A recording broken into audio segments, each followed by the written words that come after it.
track up a state. And I'm bringing to you live my boys Alec and Nate, Tequila Ty, Jay, Nelly, and Zillin in the building. So kick it back, pour the drink. We chillin' because I'm boozing and betting and ballin' like I'm 2-6 in the blue kicks. Watch me move quick. Yeah, this the blueprint. So who's getting involved? Welcome into the show. This is Booze, Bets, and Ball, baby. Welcome back to Booze, Bets, and Ball, a Penn State football podcast brought to you by Big Banter Sports. And we get to talk about a pretty solid win for Penn State over West Virginia, 38-15. It was only 14-7 in the first half. I think there were a lot of predictions I saw had this being a close game at half, and then Penn State's talent kind of carrying it away in the second half. And that's pretty much what happened. Penn State made a couple mistakes in the first half. Otherwise, this game probably would have been out of reach a little sooner. But got to 31-7 by the middle of the fourth. Both teams traded controversial touchdowns after that, but 38-15 ending here. Before we get into the stats and all that, I just wanted to get your guys, takeaways, what really jumped out to you right away after this game. I picked 31-17, so if James Franklin wasn't so greedy and had to get those second stringers in there, I would have been spot on. Let's see, takeaways. Drew Aller is the greatest quarterback to ever play football.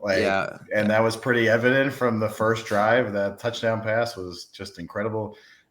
Everything was the accuracy was amazing, right? And kind of the mobility around the pocket and things, not super fast, but moving around the pocket. I saw a lot of good breakdowns of a couple of steps here and there to free himself up with some more time and things, and just seemed to be in total control. And if it weren't for a couple of drops, he would have completed about 75 or 80% of his passes. West Virginia did drop a couple of interceptions that they should have had, which goes in his favor. But other than that, he's just amazing.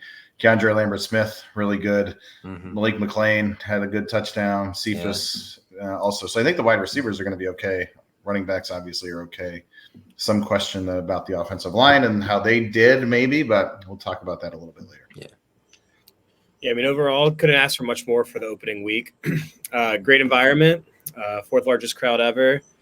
And, I mean, it's the first game of the year, so there's a lot to improve on, but always feels good, especially covering when the spread's as big as it is. And starting the season with a nice win that kind of kickstarts the hype even more. And you kind of saw what Aller's capable of. And I think we didn't really run the ball to our standard, I would say. I mean, we still ran the ball effectively, but we didn't run it to our standard at this point. So a lot to improve on, but great first win.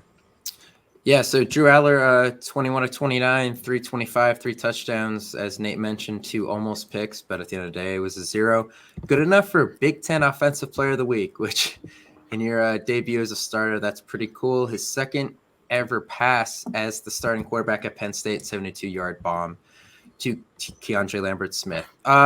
Michigan Twitter is unsatisfied with with him being the offensive player of the week too. A lot of saltiness out there on him. Yeah, I mean, Penn State was one of the few teams to match up with a Power 5 opponent this week, and so his numbers are more impressive than the vast majority of the other Big Ten players this week. Although there were some big numbers around. Obviously, McCarthy, the Michigan quarterback, decent game. Both the Wisconsin running backs had big games too, so that was interesting to see. Speaking of running backs, everyone was worried about C.J. Donaldson.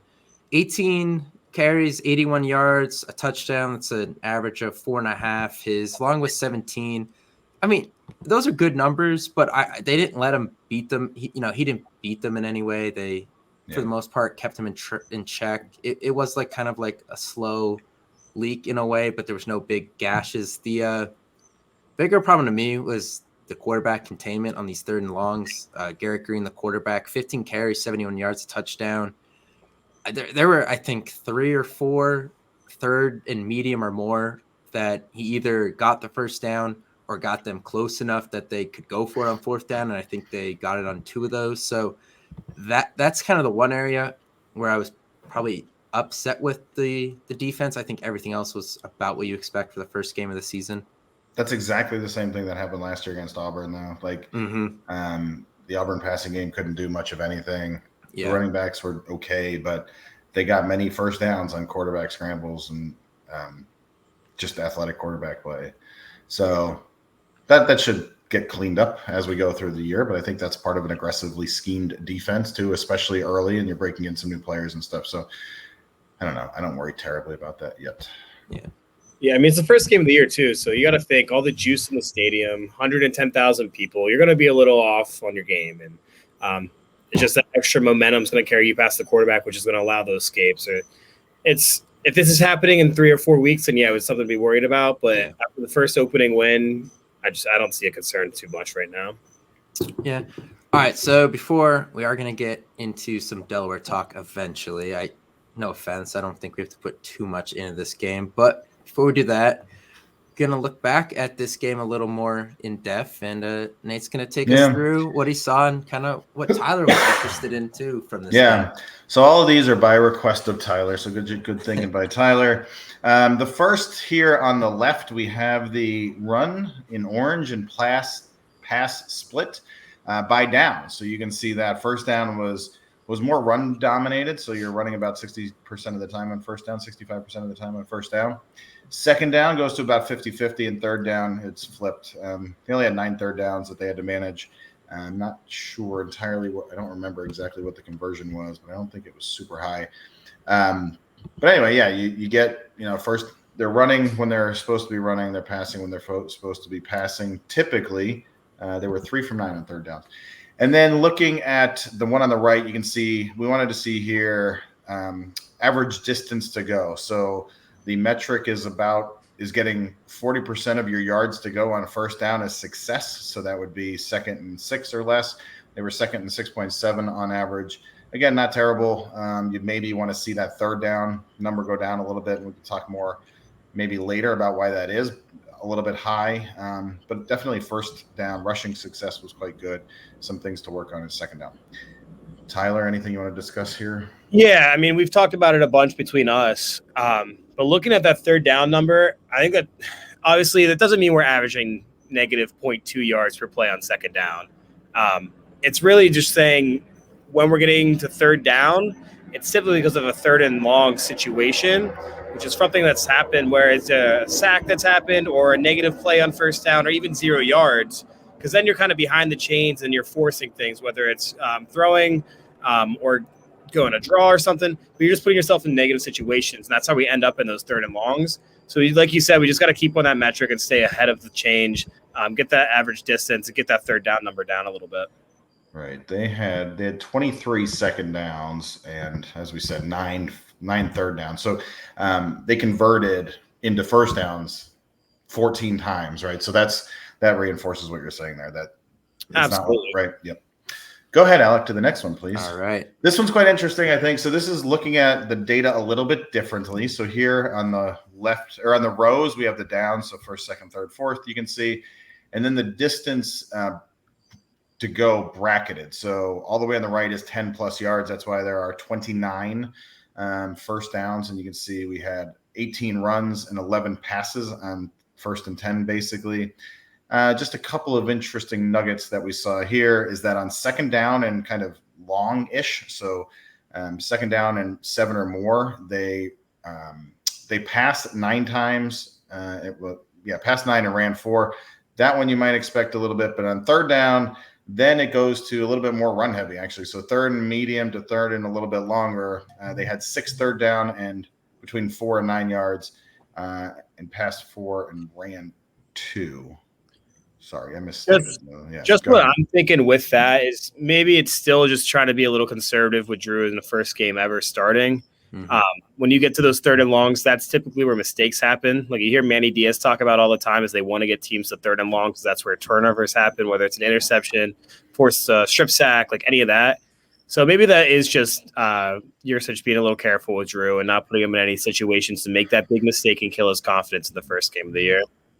And this is something that we didn't really work on too much or try to figure out. But the spots, they were, out of all of their third down attempts, only 2 of them were actually in Penn State territory. So they were third and 3 at the Penn State 32, and then 3rd and 5 at the Penn State 45, and the rest of them were in West Virginia territory. So they had 3rd and 10 at the West Virginia 17. They chose to pass there. We had the incomplete pass to Keandre Lambert-Smith. I'm trying to remember which one that was. I don't quite. But they had a lot of 3rd down and mediums in deep West Virginia territory. So 17, 21, 17, and 7. And you saw there was a couple of the drops. Should have been the one drop by Cephas, the other drop by Wallace. Yeah, thank you. So you convert some of these things, and then you improve those numbers a little bit too. Yeah. All right. This one, I like this one. So this is a histogram of the number of plays that give us a certain number of yards. So plays is on the y-axis in those buckets, and then the yards gained are on the x-axis. So you can see we had one play of between 70 and 75 yards all the way in the bottom right. That was a pass play. That was the first touchdown to Keandre Lambert-Smith. But what we want to look at here is there's very few negative plays. So they only had 5 plays of minus yardage, and that's a pretty good number, and it's comparable to where they were last year. So you see out of 65 plays, they had 5 of negative yardage. That's about 8% of their plays, which is very comparable to where they were last year, where they had 80 out of 911 plays for 9%. So 4 negative runs, and then that one, the minus 10 to minus 5, is counted as the sack. But overall, moving the ball positively forward, both running the ball and passing the ball. No big runs this week. So the longest runs are between 10 and 15. We expect that to change.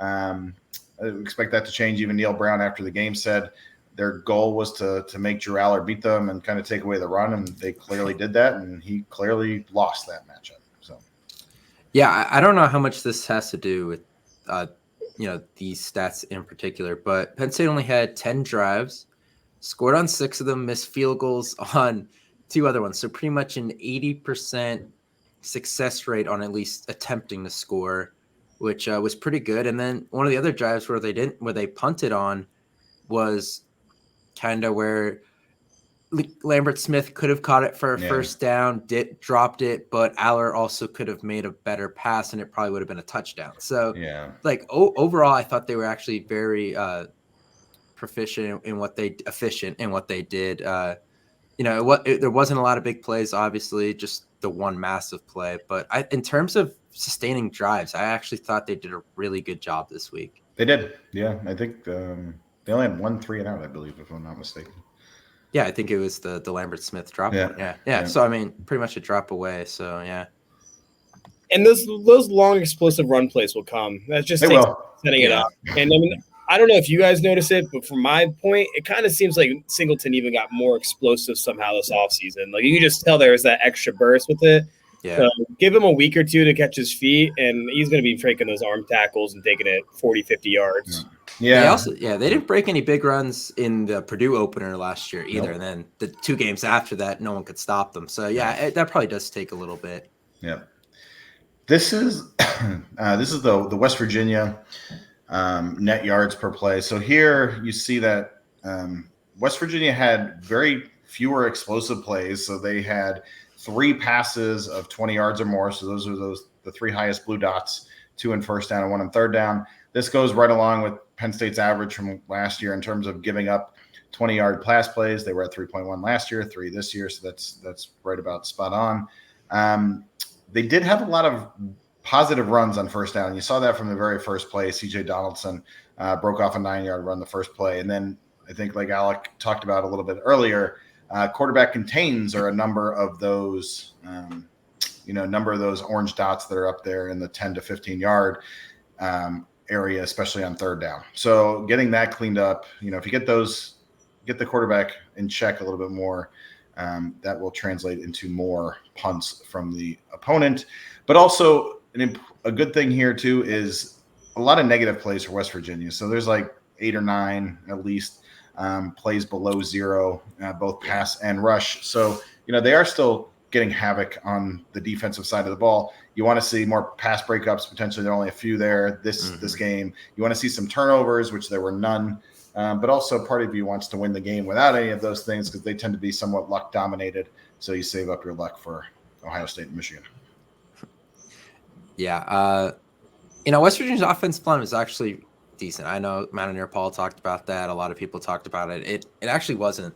It was good, actually. They were part of the reason why Garrett Green got to escape on a couple of those third downs. But at the same time, I don't think Penn State's going to face many more quarterbacks this season who run as well as Green. I'd have to go look at it more in depth. I know Wimsatt at Rutgers runs decently well, but I mean, that's Rutgers, so it doesn't really matter. But the rest of the schedule, I think, is not a lot more pocket passer types. So I don't see this maybe happening again too often. I mean, I will say the one team that probably has a quarterback that runs similarly and then will have a solid offensive line is Michigan. Yeah, so definitely something to think about that they got to improve on. But I mean, overall, it's a decent showing for the defense to start out the year. Obviously, we're all expecting them to be one of the best defenses in the country, so we see some of these big plays or the extended third downs when we get frustrated. But that's just the nature of playing defense nowadays. Those plays are going to happen. We're going to live and learn. And like everyone's been saying for this past week, the starting defense only gave up 7 points total. So yeah, true. All right, so here we have kind of Drew Aller's throat chart here. Yeah, so I mean, looking at this, the first thing that stands out is how well he spread it all over the field. Mm-hmm. And by no means is this a knock on Clifford, because I think we're pretty much as pro Clifford as you can get for a podcast. But you just didn't see this last year. Drew has the arm strength to be able to take it to any part of the field at any moment. And he's able to extend that. And that's really going to spread out that defense and open those running lanes even more for the running backs. You see, he wasn't really dependent to one side or the other, going deep or going short. He wasn't throwing a ton of checkdowns. He was spreading the ball around, and you can see how efficient he was no matter where he was going to the field. Yeah. Nate, your buddy Coach Cuddy at For the Block, I know before the year Coach Duty. Sorry. Put out a scouting report, kind of film breakdown on Aller, and kind of one of his big problems was he kind of sails the intermediate passes to the numbers. And this game, I thought he looked a lot better doing that. His footwork looked better. He didn't sail a single thing all game, really. The only one he might have sailed was when he had a guy around his legs and he was just trying to throw it away. That doesn't even really, I mean, kind of missed Katron Allen on a check down, but it's a very hard play. So if you want to get picky, you could go to that one. But other than that, I thought he was very good out wide, which is, I think, the one thing I was looking for him to improve upon from last year.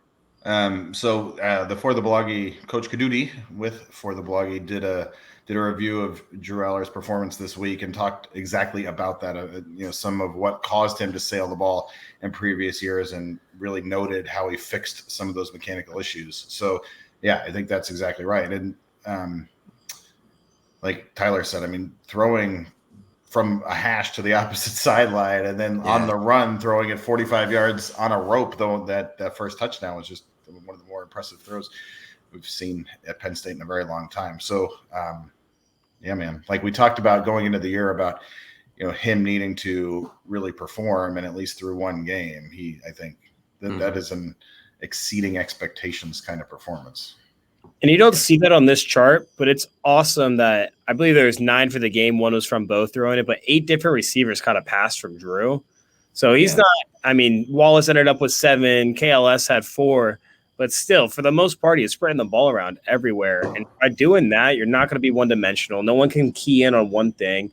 We have 6 receivers that can catch a pass at any time. We have the 2 stud tight ends. We have 2 stud running backs. I mean, there's just too many weapons for anyone to key on one guy to stop. It makes you so much more harder to game plan it for and stop this offense.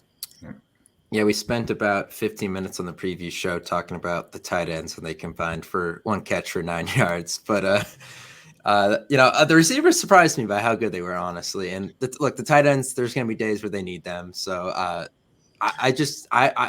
I'm impressed because Clifford, Cephas, or not kind of Cephas, but Clifford, Wallace, KLS, and McLean really impressed me. And Omari Evans didn't play, a guy who a lot of people thought was going to start. So all of a sudden, there's 4.5 receivers I feel good about, on top of the 2 running backs and the 2 tight ends. So this offense all of a sudden looks a lot deeper to me. And go to your 1 catch for 9 yards, though, for the tight end. I mean, how many times were they the decoys, though, and they took a defender away that opened up in their lane? I mean, Franklin hit on it too. There was two different plays, one where Drew got sacked, one where he threw it away that was designed for the tight ends. There's arguably, if you ask me, Warren caught that one pass on the sideline, so that makes it two right there. So, I mean, they still were involved with the game plan. They still helped out a lot. And, I mean, hell, they know how to block too. So, they were still a very key, important part to this offense for the game. Omari Evans was shown doing drills today in practice too. This is Wednesday before the Delaware game. So yeah, he was questionable and went through warmups, but didn't play. So I'm not sure what that was. The injury report thing came out. Daquan Hardy, the nickelback, didn't play. Kazai Izzard, the defensive tackle, did not play, and Amin Vanover, the defensive end, did not play. Not long term, but in that game, it didn't matter. I don't think it'll matter this week against Illinois or against Delaware. Would really like to have those guys for Illinois, though. All right, so before we flip the page to Delaware, everyone's talking about this, so we're going to talk about it. So as I kind of mentioned in the open, Penn State scored pretty late in the game with 6 seconds left. Neil Brown, I don't know. This is a quote. I wouldn't have done it, but it doesn't bother me. Stuff like that comes back around. If you would have stopped at, I wouldn't have done it, but it doesn't bother me. All right.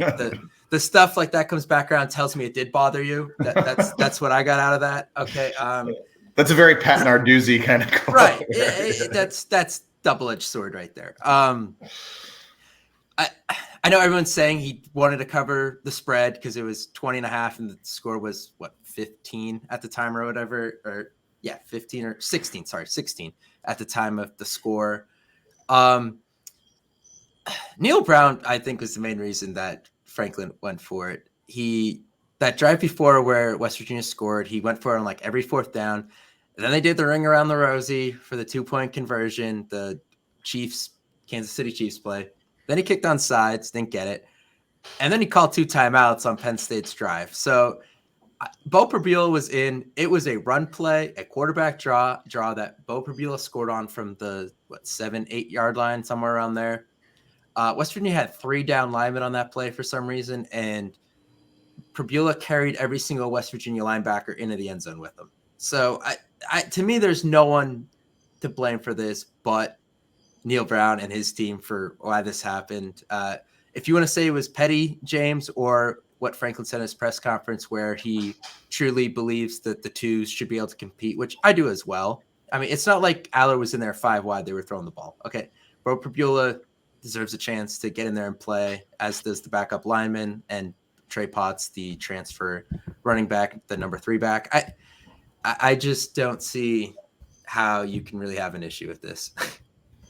Petty James Franklin is the best of all the James Franklins, I think. That is true. Like the best one was against Georgia State. I'm pretty sure it was 2017. Yeah, it was 2017. Yes, it was. I watched it in at Disney World, actually, when he called timeout to ice their kicker to save the shutout. Yeah, it was 52-0. Yeah, that's the best. That's the best of James Franklin, and that was 2017, right? So I think he gets a little more swaggery when he thinks he's got a good team, and he doesn't want to be fucked with, right? So yeah, I'm happy for it. I'm here for it. Do more of that. I agree. I mean, it's a dumb thing to talk about, even. Yeah, and I will say maybe if they're playing like Nevada, Fresno State, a school like we're never going to see again, maybe he needs it. But when you're going up against a team in your regional recruiting area who, I mean, you went up against for Rodney Gallagher this past year.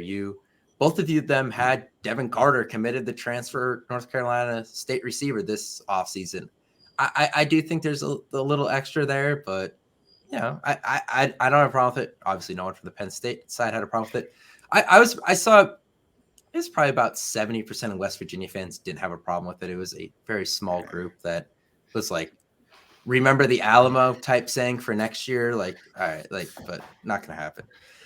Oregon scored 100 points and ripped some kid's ear off against Portland State, right? Yeah, so that's not a problem. This isn't a new thing, though. Penn State's done this before. I mean, you remember against Michigan, I want to say it was the 2019 game. We were still trying to run it in late at the end of the game. Mm-hmm. Maybe it's 17. It was one of the home games against Michigan. And like you said, the timeout against Georgia State, it's not nothing new for Penn State. So like, Yeah. they play their players. The twos were one of the more talented teams in the country. Our twos would start at a lot of schools. So to keep them happy, you got to put them in the game. You got to give them experience. You got to play them. And that's how it is.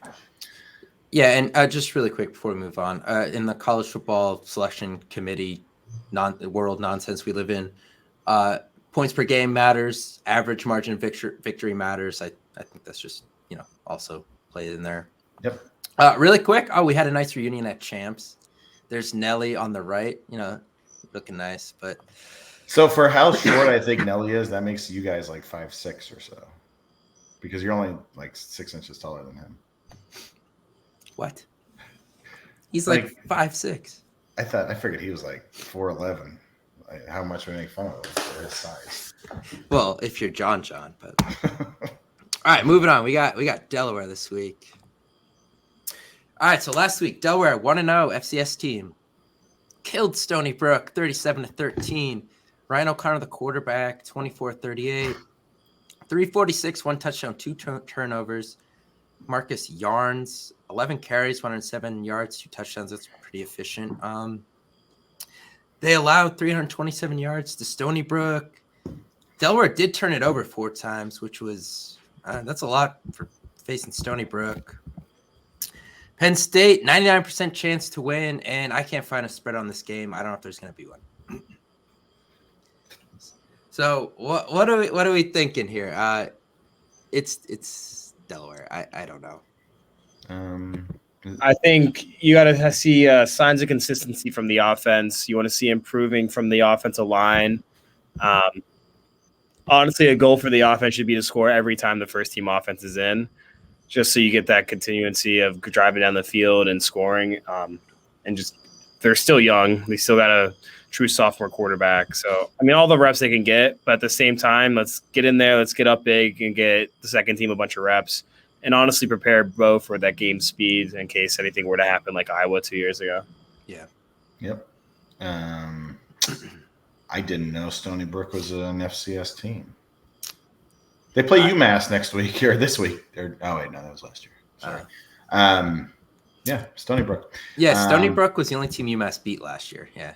Okay. So we're gonna kill Delaware. I mean, if they're giving that many yards up to Stony Brook and turning the ball over 4 times, that is bad news for the Blue Hens of Delaware this week. So yeah, I think you need to treat this like the most important practice scrimmage that you have and just kind of clean up some stuff before Illinois, who almost lost to Toledo, but still is going to be quite the opponent the following week. You don't want to have any mistakes or any glaring things wrong going into that game. Yeah, I'd say, if those defensive guys I talked about that were out, if they're out, I'd probably leave them out. No reason. Also, it's supposed to rain a little bit, chance of thunderstorms on Saturday, so might be a little slick surface. So any guy who might be a little banged up or whatever, I'd rather not put them out there. I'd like to see the kicking, obviously, get a little better. Missed a couple inside. Missed a couple inside of 40 kicks last week. Penn State left at least 10 points on the field last week, maybe more. Yeah, we talked about the whole Keandre Lambert-Smith, Drew Aller play on that 3rd down, so maybe 13-17, but missed 2 field goals and then had back-to-back drops on the goal line. So, left it. They didn't make a field goal on that drive, but left 10 points out there pretty much. I'd like to see that kind of stuff get cleaned up because you get away with that against West Virginia. You get away with that this week. Maybe you get away with that at Illinois. I still don't know how good this Illinois team is compared to their team last year. Giving up 28 points to Toledo is kind of a lot, but, as we just mentioned, first week, everyone's going to have some problems. But Delaware, I think, is a better FCS team than the vast majority. Like, they make the playoffs every year, ranked, but still, I still think this is a game you should win by at least 35. If the weather's bad and you just want to, if you get up by 21-28 and you just want to leak out the clock and get out of there, I don't blame you there. Obviously, that the weather will play a role in that, but the Delaware. So the starting quarterback Ryan O'Connor threw 2 picks and was sacked 4 times. Yeah.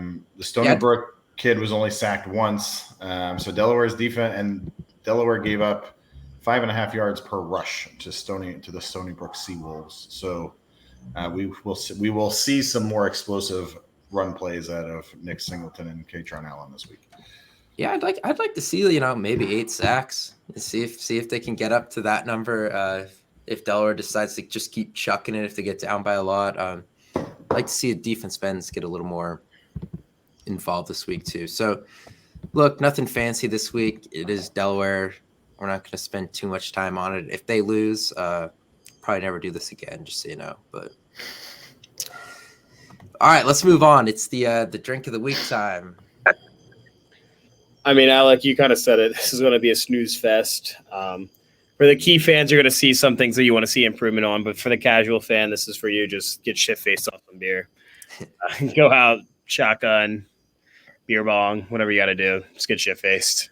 That's it. Yeah, noon start on Peacock, so you're not putting a lot of effort into this. Yeah, just crack open a beer. No need to take the time to make up some drinks. You don't have a lot of time to work with. And TV people aren't taking this game seriously, obviously. So I guess we really when we're up 30 at halftime, I encourage you to go to a bar and talk to some women. Right. That's probably a better win for this week. All right, so we thought he was coming. I guess he's not. But we have Nelly's bets. I'm being told he changed his mind on the Utah-Florida game, but I remember him picking Florida, so I have that as an L. Yeah, good. He got the backdoor Penn State cover, and then he got Florida State won pretty convincingly. So 2-1. These are the games I had for him. Notre Dame -7.5 at NC State. Texas A&M -4.5 at Miami. Alabama -7 at home against Texas. So one of you could pick for him today. Oh, I'm taking all the wrong picks. No, I'm just kidding. Oh, we're picking for him. Shit. I mean, we covers. I agree. Notre Dame. Yeah, I think so too. I think Miami wins outright. Yeah, I agree. And I think Texas covers. Oh, I think Bama kills him. I don't know. I got Ewers winning the Heisman, remember? So I think he should. Right. That's a tough. I do want to see how Jalen Milroe does against a really good Texas team. Yeah, this is the toughest one for me. The other two I totally agree with. I don't know. 7. I mean, it's a touchdown. I'm probably gonna lean Alabama. Listen, my head says Alabama, but my heart says Texas. I got you. Yeah. I saw a thing on Twitter that Miami, if you're in the Miami area, you can get buy one, get one free tickets to the A&M game. Actually, that's crazy. Yeah. Wow. Like they cannot give these away. That's pretty bad. How'd Texas defense look last weekend? I didn't see too much of theirs. They gave up 10 points to Rice, so you know nothing from that because Rice is terrible. I mean, for the Bama Texas game, it really comes down to can they make Milroe to make mistakes? Because I mean, the game last year that he started, it was a game because he kept making mistakes and he wasn't completely accurate. Obviously, he's had a whole year of practice and getting better, but I mean, that's what it comes down to. Bama was so unsure on their quarterback situation for so long. You got to force that guy to make some mistakes, and then you got to have a big game from Quinn Ewers. Yeah, this is one of the few times Alabama does not have the advantage at quarterback talent. Don't see this very often. Probably saw it when Joe Burrow came to town a few years ago in 2019. Saw it. Yeah, but at that time they still had Tua, so it's not it was still a pretty good quarterback. It wasn't that their guy was bad. Yeah. So yeah, this is an interesting. You heard a lot this offseason too. This is how Saban wants to get back to, though, not relying on great quarterback play, but going back to that ground and pound team they used to have in the past. Mm-hmm. All right, so that's all I have for slides right now. Delaware at noon on Peacock. I guess I'm going to this game because I don't know how else I'm going to watch it. On Peacock. Pay some $7 and watch it on. Yeah, I guess I should. Maybe I will. If it's raining, I'm not going to this game. But if I have to put an official prediction out there, which I guess for the sake of the show we have to, I'll go 45-10. I guess Delaware scores late. Penn State stops scoring around halftime. That's kind of where I'm at. 56-7. Gosh, you guys are bold thinking we make all of our kicks. I'm gonna go like I got one. I don't know. Well, no, you got all the you got Points and 6 field extra goals. points. How many missed extra points and field goals can we miss in a game? What's the record on that? That might be one of the more way to entertaining. It might be the Ficken game against might be the Ficken Virginia. Yeah, I think he missed 5 quick total kicks. 4 field goals and an extra point. Yeah. Yeah. Let me go 30. Oh no, 41, 40-6. All right. Well, Nelly probably has like 84-0, so I'm not even gonna worry about that. Nelly is on the championship hype train after last week, very much so. Who's not? Yeah, That's true. I mean, who's not? I am too. That's true. I have a betting slip that's got him at plus 2,000. We'll see how it does. I won't tell you how much So barring a miracle, I don't even know if we're gonna break this game down next week because no, we'll break it down. I mean, we're going into Illinois, man. We will a little bit. Yeah, but we got to do a lot of Illinois talk. Let's watch the game and then we'll figure out what we'll do. Yeah, we will. But we will be back next week. We also have our first big banner crossover for a game because Big Ten play starts. So that'll be exciting. Look forward to that. So that's going to do it for this week. And we will see you next week after 99% chance Penn State's 2-0. Right? All right. We'll see you guys then.